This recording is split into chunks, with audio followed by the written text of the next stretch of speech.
આપણા ધારાસભ્ય સાહેબે પણ બધાને વિનંતી કરી હતી કે ડોક્ટરનું કીધું એના દર્દી મોને, ભુવાનું કીધું એના ભક્તો મોનતા હોય છે. એટલે કે હવે ચોમાસું આવે છે નજીક, એટલે આપણે ગામમાં તલાવડી કે જ્યાં જે પાણી નાતું હોય એ બગાડ ના થવો જોઈએ.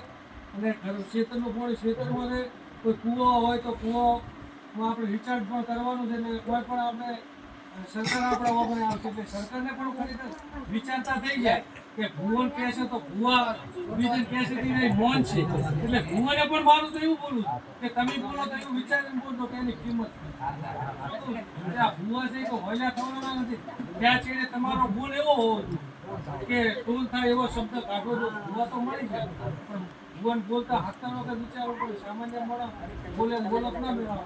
એટલે સરકારે પણ જો આપણને એવું કહેતા હોય કે તમે માણસો ને તમારા ભક્તને વિનંતી કરજો કે બને તો હજી વૃક્ષો વાવજો, ત્યાં પાણીનું ચોમાસું આવે એના પહેલા કોઈ ખેત કલાડી બનાવજો, અથવા જે કોઈ ફેલ થયેલો હોય શું એને રિચાર્જ કરવા માટે સરકાર પણ સહાય આપે તો આપણે બંધ થતી આપણું કાર્ય તો આપણે કરીએ જ. આવું કોનું કીધું તો મોને બીજું મારું ભુવા તરીકે એવું કહ્યું કે જે બાધા ભુવા